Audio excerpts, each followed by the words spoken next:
Are you ready to unlock your full potential and maximize your productivity? Look no further than Productivity Smarts, the ultimate audio podcast hosted by renowned productivity expert Gerald J. Leonard. In every episode, Gerald shares captivating stories, invaluable tips, and cutting-edge strategies that will transform the way you approach productivity. Whether you're looking to reduce stress, overcome overwhelm, or simply get more done in less time, Productivity Smarts has got you covered. But that's not all. You'll also gain inspiration from real-life success stories of individuals who have achieved greatness through productivity. Plus, you'll learn the latest tools, techniques, and habits that will help you achieve a new level of happiness and fulfillment in your personal and professional life. So why wait? Join us every week as we delve into the exciting world of productivity and help you unleash your full potential. Get ready to take your productivity to the next level with Productivity Smarts. As a productivity expert and host of the Productivity Smarts podcast, Gerald J. Leonard has been a proud supporter of Kiva since 2011. Kiva is a non-profit organization that helps entrepreneurs in third world countries access the capital they need to start or grow their businesses. By making a small loan through Kiva, you can help these entrepreneurs achieve their dreams, support their families, and contribute to their local economies. And with a repayment rate of over 96%, your loan can be re-lent to another entrepreneur once it's repaid, creating a ripple effect of positive change. So if you're looking for a meaningful way to make a difference in the world, consider making a loan through Kiva. With loans as small as $25, anyone can be a micro-lender and help change lives. Visit kiva.org to learn more and start lending today. Well, today I have the pleasure of speaking to Suzanne Smith. She is a powerful force in the social media change arena. She's a founder and CEO of Social Impact Architects. She's an educator, a speaker, and the creator of a blog newsletter called Social Trend Spotters. With nearly 3 decades of working at the intersection of nonprofits, governments, and businesses, she helps changemakers dream bigger, lead smarter, and turn vision into lasting impact. Susan, how are you? I'm doing great. I'm so glad that we're here to talk about productivity, which is actually one of my favorite topics. And actually one of the topics that my students love having me talk about, because I think they're all trying to figure out how to make their time more valuable. Excellent. Now, before I ask you about your background, I always ask my guests this couple of questions because I want to know about their musical preferences. What is your favorite style of music? I am an 80s girl. So I grew up half in the 80s and half in the 90s. And so I'm 80s all day, all long. In fact, when I go up before I give a keynote, I actually am listening typically to like Elton John or Queen. They get my energy up. They get me focused. And so I'm definitely an 80s girl. Okay, excellent. Any specific artists you mentioned Elton John and Queen? Yes. I run the spectrum, so when it's Halloween, I love Michael Jackson's Thriller. It doesn't really matter. I'm also a big fan of like the one hit wonder, so the one song that a particular group is known for in the 80s. And so I love that. But I would say like the one that I keep going to right now, just because I feel like everybody is under pressure right now. I've actually been using the song by Queen and David Bowie as Under Pressure. And it really connects with my research around emotional intelligence. And when I hear that song, it has an effect on me, just like every 80s song. I don't know about you, but you remember, I have memorized the lines from a lot of 80s songs because they were so formative for me. And so I use that music whenever I feel like I need to tame the beast inside of me, when I feel like the pressure is like on top of my shoulders. And I listen to that song or I watch the video and I just instantly go back to my childhood. The pressure is released. Sometimes I get up and dance, which also is a big part of it too. Move my body. So I would say that. I also love the story behind the story. So one of the other reasons why I teach it is because it actually was not a song that was ever meant to be. It was just a jam session between Queen and David Bowie. Like they basically were in the kind of moment of flow and the song kind of came about. And so that's the other reason why I love using it, because it's a classic example of truly amazing innovation in music.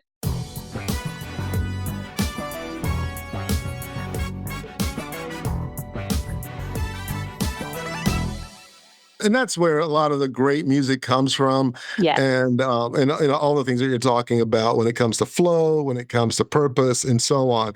And one of the things that I've learned, and I wrote about it in my second book, Workplace Jazz, and that is music. The root word for music is a Greek word called the muse. So if you think of the muse. And what is the music? They song and they put you in a trance. And that's what music does, right? It literally changes your physiology. It changes your brain waves. It changes your mindset.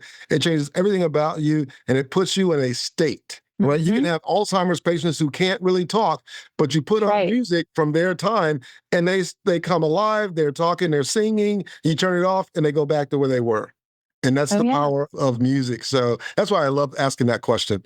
So let me ask you this. How did you get started in your field, and what do you feel like has helped you to become successful in what you do throughout your career? I get this question all the time. And, I'm a big believer in finding your calling. And I was one of those lucky people who found my calling at a very early age. And actually, because I grew up in the 80s, this was back before we had iPhones and we could snap pictures. So my parents have this iconic picture of me when I was 2 or 3 years old. I'm in my backyard on the patio, and my dog and cat are like fighting each other. And you can see like the look of just like utter, dismay on my face. And I'm trying to intervene to try to save the underdog, or in this case, it might have been under cat. I'm not sure. And my parents joked that that's the moment they knew I would be a social activist, that I would be embedded in social change. And ever since then, I fought for the underdog. I've always wanted to make a difference. Both of my parents worked to make their communities better as school counselors, school principals. Later, my dad was a county commissioner. So we literally talked about social change at the dinner table. So they are not surprised at all that I've ended up in this profession. And I jokingly say to my students, I've never worked a day in my life because this is not a job. This is a calling. And so for me, I would say I got started in this space at 2 or 3 years old with that picture. Wow, that's funny. But that's really how it happens. And when you do find your purpose, right? When you do find what's really important to you, it's not work anymore. It's really making a difference. It's really your passion. Even with my podcast, Productivity Smarts, and it actually was birthed out of me having a major bout with vertigo. And if you listen to the first episode, it really goes into telling that story, how I learned how to, address that and overcome it. And there was no medication for it and so on. So I had to become really productivity smart. And it was something I kind of stumbled upon as I went through rehab and recovering.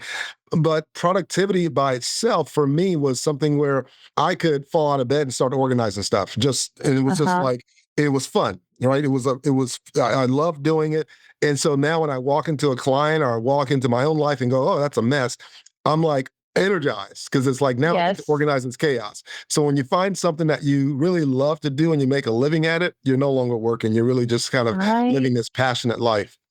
I agree. I mean, that's what my parents would say. They were like, Suzanne, find the thing that you love and that you're better than anybody else at it. And you will, never work a day in your life, and you will always have people who want to pay for your services. Exactly.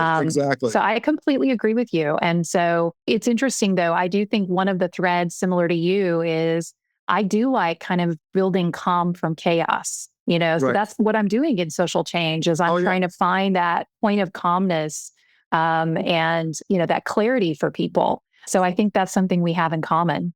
Exactly. Well, listen, what we're going to talk about today is the purpose as the engine of performance, how helping others, what neuroscientists call the helper's high, actually boosts focus and creativity. Let's talk about this because you share like a 4T framework, which is time, talent, treasure, and testimony, to show how generosity fuels performance and not just drains it. Let's talk about that and explain that a little bit more.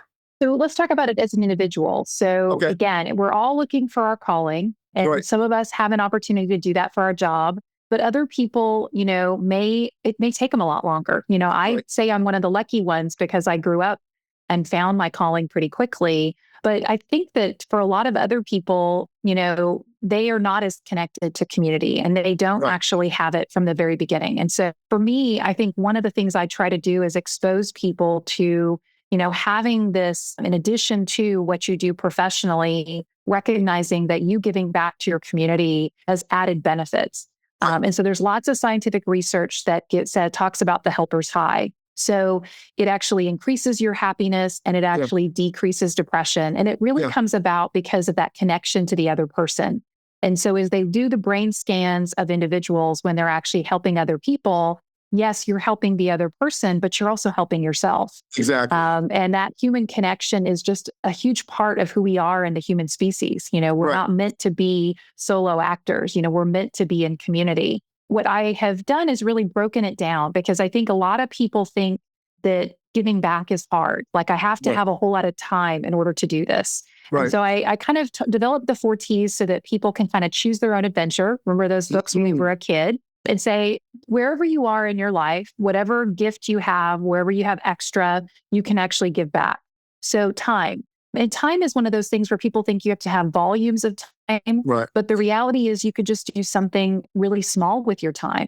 So one of the things I do every Friday, and it is, again, I get the helper's high from this, is I look back on my week and I choose 5 people who were bright spots in my life that particular week. And I actually send them a note of gratitude. Oh, wow. So I just take a moment to basically thank people. And it doesn't necessarily have to be somebody who I know really well. It could be a teacher that I have reflected on and said, because of this teacher, Shirley Shoquist is one for me, where in high school, I wouldn't be where I am today if I hadn't have taken that speech class. So sometimes I'll actually follow up with a teacher of mine. And you can't imagine their level of gratitude when they're wow, this student from 20 years ago has reached out and said, I made a difference. Right. Could just also be someone who went out of their way for me. So maybe it's a store clerk that found the thing I was looking for, a nephew's birthday gift, and they found it in the back. And I thank the store manager and I say, look, your store clerk went out of their way to find this gift for me, and I very much appreciate it. So it's anybody who kind of did something that I think is significant and went out of their way. And so that little part of time, honestly, I look forward to that part of my Friday more than probably those individuals do, because it also helps me reflect backwards on what my week has been like, focused on gratitude. Now, of course, if you have extra time, I would highly recommend being a mentor. One of the first things I did when I became 18 was become a big sister for Big Brothers, Big Sisters. In fact, my little sister, you'll keep in touch. I just saw her last Friday, and she, is a big part of my life still. So whether you have a little bit of time or you have a lot of time, giving back, I think, can be really significant. Right. So then you've got talent, and you just talked about your talent, which is, building calm in chaos. So you probably could give back a lot to many nonprofits or individuals, but it could be that, you have a talent. So we're thinking about a business like Toyota, and Toyota has given significant amount of in-kind donation to food banks to make them run more efficiently. I had a small business that I worked with that donated everything that this after-school program needed for their van, so they didn't have to pay for anything. So they did in-kind services. Yes. But I'll give an example of my talent. Like I love baking, but it's just my husband and I. So I'll bake extra, and I'll actually give it to the elderly couple down the street. And so every time I bake, I make a second portion and we deliver it to them. So that's all, those are all things that are easy to do. They're not complicated, and they're based on your talent. Yes. And then of course, treasure. And so I goal everybody, if we can spend money on streaming services, we can certainly spend money giving monthly donations. So I goal everybody to say, think about your highest amount that you spend on a streaming service. So think Amazon Prime, Netflix, and choose a charity that is meaningful to you. Yeah. So a cause that is you're passionate about. So it could be a health cause, it could be an after-school program, and do it just like you do Netflix. Set it and forget it. Donate to them $25 every month. And just that money just comes out of your checking account. That's treasure. And then testimony. So people don't think about testimony, but right now, stories is what makes the world go round. Yeah. And so you telling your story of how you've been impacted. So just your story alone with starting this podcast and why you started it. Telling that story opens up the world for other people who may have other conditions, and recognize, actually, this isn't a weakness. This could be a strength. This could be something I could turn my mess into my message in many ways. Exactly. Right. And then also encouraging you to actually go even farther and talk to policymakers about what they can do to really help people with that health condition or that issue. And so really using your voice, not Right. only on social media, but also through policy change, I think is really important as well. So time, talent, treasure, testimony. You can choose your own adventure depending on kind of where you are in your life Right. and what condition you're in and how much money, disposable income you have. But every single person can do that every single week, and it can be huge for your community. So that's really, really good. I mean, because, and none of those can take a lot of time or a lot of energy or a lot of money. Because if you think, okay, a $25 streaming service or a 50, I mean, most of us spend way more than that on a streaming service. Yeah, Right? exactly. And so if you're constantly, and you put it on auto pay, then Yeah. you know that you're being generous. And there's a part of you that syncs with that. Now, one of my, I guess, mentors told me about this gentleman that I've read a lot about. His name is Dr. Dawson Church, and I've quoted him on different other podcasts that I've talked about. But when you were talking about the idea of giving back and the helper's high and what that does to you, it made me think about him because all of the things he talked about puts us in a state of gratitude, right? Yes. Because when you're grateful for what you have, and you're not comparing yourselves to anyone else or the Joneses or anybody else who lives near you or whatever on your job, you're just grateful for what you have. But here's something that most people don't think about when we talk about gratitude, is that within 12 seconds of having a grateful thought, 12 seconds, you grow new neurons. Yes. You're beginning to grow a positive neural network. So imagine if every day you woke up and you did 5 things. You wrote 5 things that you were grateful for, or every week send out a note to someone to say, I'm grateful. And it took you 30 minutes. That's, 30 minutes divided by 12. I don't know what the math is, but you're growing new brain cells so that pretty soon over time, when something happens, you don't come from a reactive standpoint. You respond with gratitude because you've actually wired your brain in the little moments to be grateful all the time. So when bad things happen, you look for the good. When challenges happen, you look for the good. When difficulties happen, when health issues happen, you look for the good. And I found just out of the hundreds of people I've interviewed on this podcast, it's the same message that when you're grateful for what you have, you can overcome anything. It's so true. And this is why I was so looking forward to talking with you, because I think you and I are so aligned in that way. Yes. And we both want to look for these brain hacks for individuals because again, you think it's about time when in reality, it is about, creating, almost going to another level as a human being in many ways, moving away from being a human doer to being a human being.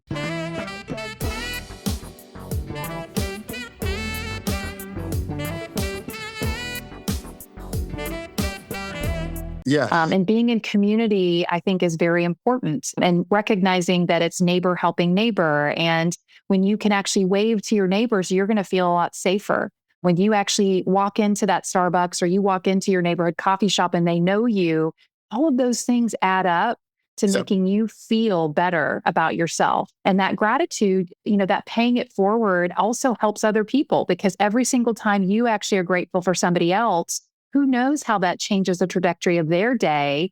And then it's a ripple effect because then they're more grateful. And so for me, I think it creates this ripple effect in the community where this could eventually lead. And it's interesting because my 2026 New Year's resolution, and maybe you can help me with this because I think you've got a great network, is to really reverse this tide of doom scrolling and actually shift it to hope scrolling. Because you and I both know the reality is there's so much more good stuff that's happening out there. Good just doesn't have the PR engine that bad does. And our brain instantly grabs hold to bad so much more quickly than it does the good. We almost have to have 10x. There's a reason why when we get that performance evaluation, we're looking at all the bad first before we look at the good. And we almost remember it in a different way. And so we need almost 10 times the good news in order to kind of make sure that the bad is kind of devalued in our brains. And so Exactly. I think this is an important thing for us as a society to start thinking about, and encouraging the media to start actually putting the good stories out there. Exactly. Now, one of the things I've actually noticed about social media, that if you like a positive post, it will start showing you more positive posts. That's right. So if you log into social media and you start seeing a lot of negative and weird stuff, then look for the posts that are really positive that you like, that are encouraging, and start liking them. And it may even ask you, is this something you're interested in or not? And if you say, I'm interested in it, it starts showing you more of those things. So that's social media stuff there. But here's the other thing that social media does to you. It actually enforces this 95% of living in a non-conscious or unconscious state, right? Yeah. Because 95% of how we live our lives is habitual, right? It's habitual. And it's 5% that we're actually thinking, unless you take time to write out what you're grateful for, which causes you to think and examine your life. Right. So this is coming to me as we're talking about this. And so if you are writing down what you're grateful for, you are stopping and you're adjusting your thinking and you're examining your life. You're going, wow, okay, I had a great cup of coffee this morning. The sun was up. I got to see it. People are blind. I got to walk my dog, and whatever it is. But in that moment, you're examining your life. So that means you're in the present. You're no longer sleepwalking through life. Well, if you practice that, then you become aware, and you can only change something in your life once you become aware of it. It's kind of like, if you go to the doctor and he makes you aware that your eating habits is taking you down the wrong road health-wise, well, you can only change that if you become aware. And so I think it's really important to be practically going after those kinds of things, because it helps us to become aware, and we can only change negative thinking if we're aware of a negative thought. Well, and I think what you're talking about is, one, a technology diet. And so being very concerned about what you're consuming. I also think too, I recommend to people to not watch the news after about 8 o'clock, because I do think it disrupts our sleep patterns as well. Oh, yeah, it does. I mean, we have the greatest supercomputer, which is our unconscious mind. Yes. Our unconscious mind is consistently kind of underneath our conscious mind, moving really quickly.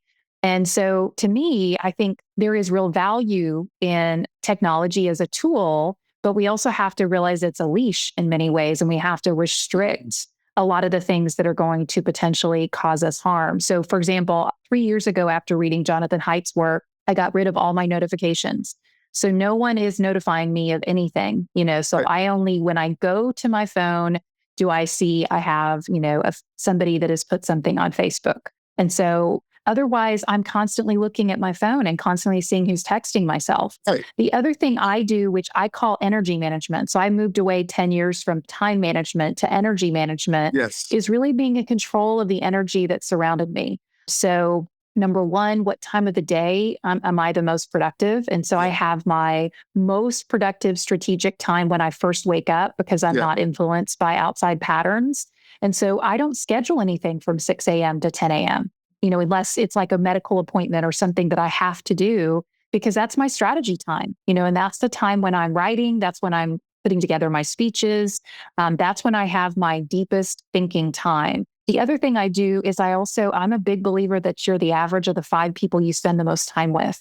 And so I've gone through and figured out, like, who are the people that bring me energy versus who are the energy vampires who draw out my energy.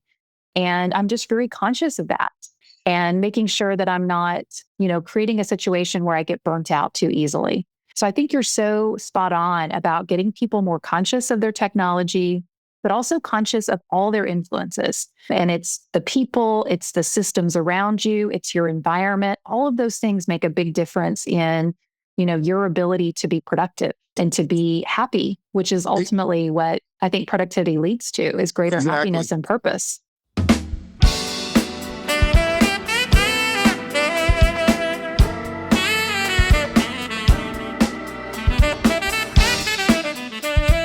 Exactly. And it leads to something called epigenetics. Now, epigenetics is about what you just talked about, which is your environment. Mhm. So if you're waking up and you're not turning on the news and you know that, hey, my energy, because we have just like our circadian rhythm of sleeping and so Mhm. on, our life's rhythms are the rhythm of the seasons of the earth. We every Right. day have a set of rhythms where our energy goes up and it goes down. It goes up and it goes down. And so if you're paying attention, right, you're aware, you're being Right. grateful, you're being thoughtful, you realize, wait a minute, I'm more energetic and filled with, passion and my brain's working better at this time of the day. And it's different for everybody, right? Some people are morning people, Mhm. some people are afternoon people, some people are night people. It's Mhm. different for everyone. But if you're aware of that, then you can begin to just what you did, which is figure out, okay, during this time, I'll have my meetings. During this time, that's when I'm going to do the serious brain work. And then I'll have Mhm. lighter things this time. And then, by this time I know I'm just dead. So I'm just gonna, I'm not gonna watch TV. I'm gonna walk the dog, or I'm gonna do this, or I'm gonna do that, or whatever. And then you have a much more productive life. But the concept of epigenetics is your environment, whether it's your physical environment, your home, your mental Mhm. environment, your people or relational environment, Mhm. your social environment actually turns on or turns off genes in your body. That's right. Mhm. And so if you are always feeling sluggish and down and this and that, then look at your environment. That's right. And And first the also foods look at your, go ahead. and the foods you're eating makes a big Yes, difference too. I that's part mean, of the environment.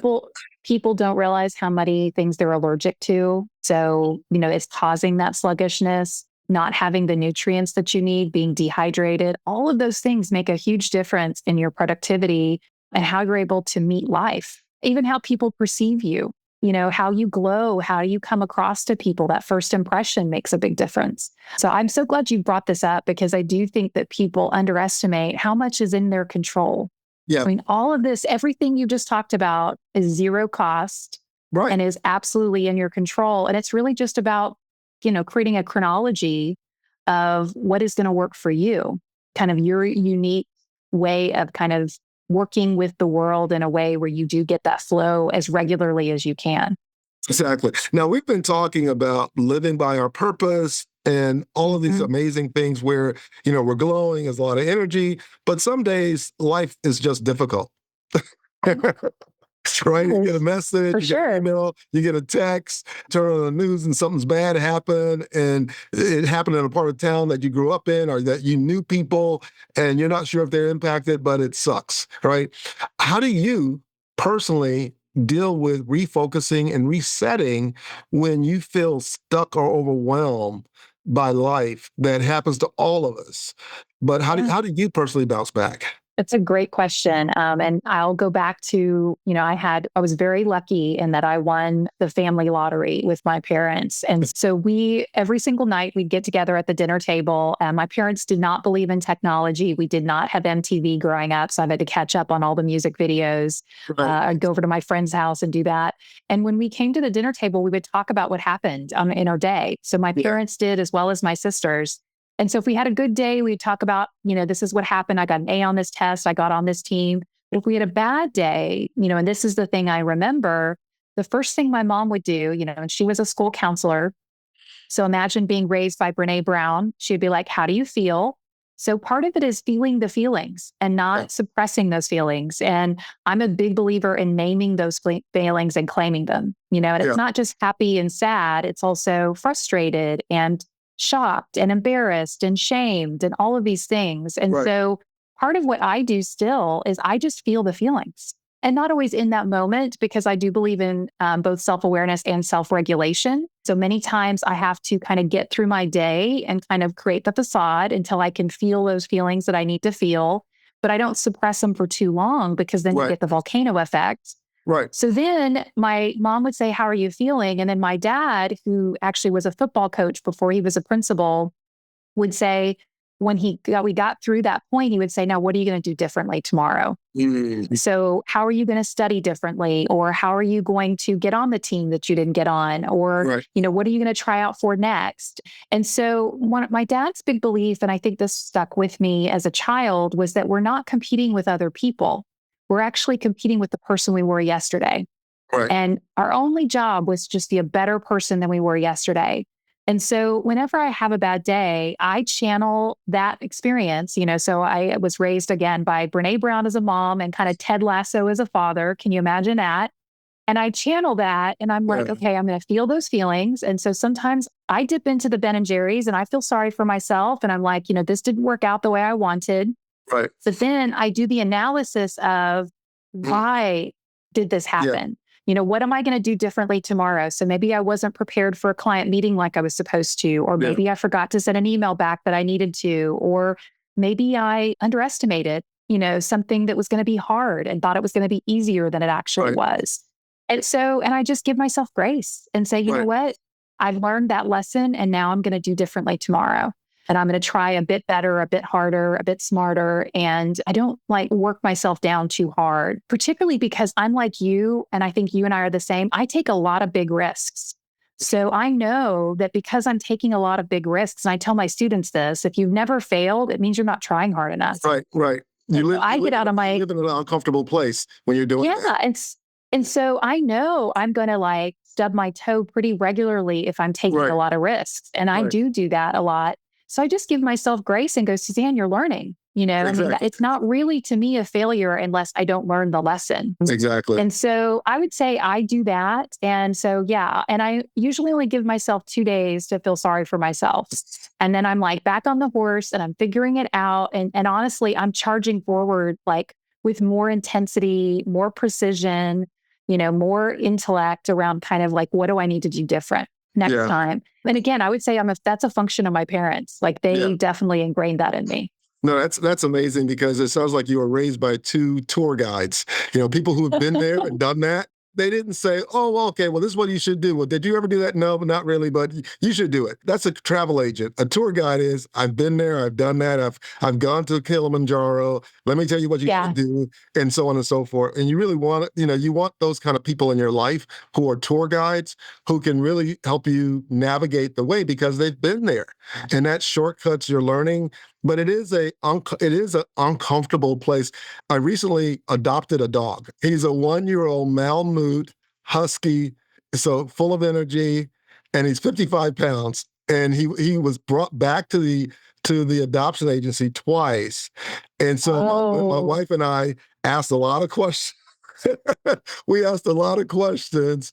And so in the process, we found out that the people who adopted him before were in an apartment, not a home, so that wasn't good. They didn't do their research around the type of dog it was and so on. So I did tons of research. My dog sleeps listening to classical doggy music, and it's brainwave music that makes him relaxes him, and it's changing his personality and so on. But my point of that is you gotta love feedback, and when a dog acts out, it's feedback. It's not that he's being mean, it's feedback. And AI is really good for the left brain of learning how to figure out something. It's not good for the right brain of building relationships. And I was thinking about that earlier when we were talking, because a lot of the things that we're talking about are things that are human, right? They're human characteristics, connection, time, devoting things, and so on. AI is amazing at figuring out left brain, deep, hard lifting items, right? Analyzing millions of records, taking a report and figuring out the sentimentality of the different responses and giving you insights. But it's not good at communicating that. It's not good at connecting with another human, holding its hand or holding each other's hands and helping somebody work through something. It's not good at that. And the other thing that you made me think about was a long time ago, I listened to a gentleman named Steve Scott. He had created this program, and he had this example, because this recently happened to me, where someone gives you feedback. And it says feedback can be like walking on the beach, and the person next to you just takes a bucket of cold seawater and throws it in your face. So let that image stick, right? Because you got the splash of the water, like, what in the world? Why'd you do that? And then the grit of the sand stings and it hurts. But inside the bucket, if you look close enough, there's gold. And that's the lessons learned from the feedback. And so many times when we're going through life and things get difficult, it's like the ocean. It's like somebody throwing a bucket of water in our face that's cold and it's salty and it's sand in it and it burns our eyes. It hurts and we feel bad. But if we look deep enough, there is some truth in that. And if we can work through all of that, we can get to the truth of things. Let me ask you a couple more questions before we finish, but I'll let you reply to that. Well, I was just going to say, so I teach as well. So this is exactly what I teach my students around being an entrepreneur, and so, and the thing that I just want to kind of reinforce of what you're saying and kind of throw back to my parents is they didn't tell me the lessons through anything other than stories. We dominantly learned through stories. In fact, our original language was storytelling, and this was before the written word. This was before the verbal word. We communicated in stories. Every single language has storytelling as embedded in who it is. And so my advice always to students is tell your feedback through stories. And you're right. Like part of what I do is telegraph to my students, like, here's what I've learned about feedback. And to your point about throwing cold water on you, I've recently started to do cold plunges. And the first time I went in, it was like really hard. Just like the first time you get feedback is really hard. But then the more you do it, the more you're ready for it, the more you get used to it, the more you actually recognize the value of it. And then it doesn't become so hard anymore. Right. And so part of it is also just recognizing that sometimes you're at a point where the first feedback is always hard, but then after that, it gets easier and easier and easier. And then it's like anything else where you're just like, bring it on. Like, just, I want to be a better person. So bring me that feedback. I want the truth. And so I think that's why 360s are so important. And that's why, I personally think feedback is a gift. I only surround myself with people who are going to give me the truth. And I have accountability circles, and people ask me that all the time. They're like, isn't it hard? And I'm like, no, to me, it's harder stumbling through life and continuing to stub your toe on the exact same thing versus someone just saying, here's your blind spot. Have you ever realized this thing? And you're like, no one's ever told me that before. So to me, that's a lot harder. Exactly. I use this quote. It's one I have to give myself credit. I created it. And it's that mentorship and coaching is like being in the HOV lane of life. Ooh, I love that. Is that cool? Because that is good. If you live in a really crowded area of New York, DC, Chicago, LA, where traffic, getting to work is 2 hours when it normally would take you 15 minutes to get to somewhere. And yet, if you're with someone else, you get to ride in this thing called the HOV lane. And there's hardly any traffic. You can go to speed limit. You can have the air conditioning on. You can listen to music. You can have a conversation, and you can arrive early, much earlier than anyone who's by themselves. And life is like that. If we're trying to do life by ourselves, then we're stuck in traffic, right? And we're trying to look at the gas needle, are we going to run out of gas? Or is that what exit am I in? My GPS is not working. But if we have someone with us, especially someone who has the candor and the relationship, who's going to tell us the truth, and so on and so forth. And sometimes, those conversations hurt. Again, it's like the cold water from the ocean. When someone says that, that was bad, or that didn't go well, or, this should have been handled differently, or whatever. And you're like, ooh, it just, no matter where you are in life, whether you are a mailroom worker, or you are a executive, you're a VP, or you the CEO and report to a board, someone at one point in time at those levels are going to tell you that didn't go well. And and it depends on how high you go. It becomes more of a difficult conversation. But what I found is that no matter how high you go, if you take responsibility for that response and you reflect and you kind of follow that process, you'll learn the lesson. It will sting, but you'll come out okay. You'll do pretty well. But if you don't, then it gets really difficult. Let me ask you a couple more questions before we finish and we land the plane here. Because you teach and you work with changemakers. You work with, government agencies and nonprofits and people who really want to make a difference. When working with these changemakers who are driven by mission, sometimes they feel burnout is a risk for them, right? Because they're kind of burning the candle at both ends. They're trying to make things happen. How do you help leaders create a sustainable productivity rhythm that preserves their energy and their creativity while they're dealing with all of the chaos that goes on in life? Well, so First of all, chaos in life. My cat has decided to join us. So the elephant in the room or the cat in the room. So you know what I meant by the under cat right here. She loves joining these, particularly in the afternoons. So your dog could join if he wants, although I think we'll have an issue. So going back to your question, I do think that change makers kind of wear burnout like a badge of honor. And that's the reality of the situation is we're oftentimes dealing in crisis situations. So whether it's the 911 operator or the police officer that is in government, or it is the person who's on the front lines taking in issues related to child abuse, domestic violence, it doesn't really matter. I mean, those individuals are dealing with the most difficult situations and helping the rest of us get through those situations. And so they're almost absorbing that trauma for us in a lot of ways. Yeah. And so part of what I have done is I have worked with different agencies, and I have been in this space for almost 30 years. And so I have seen it from a lot of different angles. What the research actually suggests is that burnout is a temporary situation, and that you have to really think about the long-term ramifications of that. So we can absorb that, trauma from another person for a short period of time, but we can't for an extended period of time. Right. And so one of the things we try to focus people on is really breaks. So making sure people are taking breaks. And this is true in science too, by the way. If you look at all of the greatest scientific discoveries, so Thomas Edison, Einstein, they did not figure out their inventions at the workbench or at the computer. It really is when they went out in nature or they were taking a creative break. So breaks are helpful not only for people to move away from the trauma, but it's also moving away from something that's burning them out. Yeah. So when I teach innovation, I also talk about that, and I do that myself. If I feel like I'm stuck, I actually will take a break. And it's funny how the unconscious starts to bubble up and I get the answer. Exactly. And so it's really a really good hack for a lot of people. The other thing, and this was actually some research that was done in ERs, is they actually did a control group where they actually built bonding and belonging. So bonding is really bonding with the team. It actually is feeling bonded to the individuals around you. And so that teamwork element can be very important.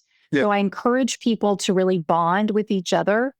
So you see this with police officers, you see this with different groups where they actually have bonded to each other. They feel like they're a family in many ways. And then belonging is really related to the group. Right. So them feeling like they're part of a bigger cause, they've got someone that has their back. All of that's really important when it actually is the antidote to burnout. And so people in ERs who actually had breaks, bonding, and belonging actually had less association with burnout. And so part of it is connected to the profession. Part of it is also what baggage you're carrying into the profession too. Okay. So it's also making sure those individuals who may have secondary trauma deal with that secondary trauma. So it's also making sure that those individuals have the therapeutic help, have their needs met as time goes on. So I'm glad you asked that question because I do think there's legitimate burnout out there. And I do think the space has a lot of burnout right now. I also think individuals are feeling a lot of burnout. I mean, we're going through a lot of change in society right now. And so I think breaks, are critical for people. Breaks from technology, I think, are essential. Bonding with your community and creating belonging. So there is new research that says every individual needs a third place. So in addition to your work and your home, you need a place where you can go. So we grew up in the 80s, so it's like Cheers, going to a place where everybody knows your name. Right. You need places where people are waiting for you to show up and you're welcomed. And so that welcoming space, I think, is really essential.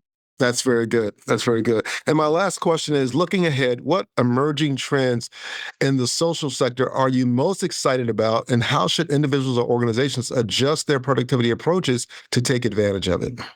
My research for really the last 30 years, and in particular the last 15, is really around the meeting in the middle. And so no longer does nonprofits have a monopoly on social change. Part of the reason why I created the TEDx called Everyone's a Changemaker is I want everybody to feel empowered to make change in their community and not wait for somebody else to be the leader in this space. And so to me, you've got nonprofits who need individuals to serve as board members. They need volunteers. They need the donations. So you can join a nonprofit. I also encourage businesses. There are more and more businesses who are engaging in corporate social responsibility and being a force for good. using things like roundup campaigns and donating, like I mentioned, the individual business who was donating oil changes to the local after school program. Right. And so to me, the big trend is that everybody is wanting to have meaning in their life, have purpose in their life. And particularly as you look at Gen Z and you look at millennials, they want purpose and meaning from the very beginning and from their jobs. So to me, I think we're kind of in this purpose revolution where people are trying to find their purpose early on. And I think that we're going to see some really big social change issues being activated at all levels, at government, at nonprofit, and also at the business level, but also at the individual level. Individuals saying, I can actually make a difference in this area and I want to create social change. And so that's really exciting for me.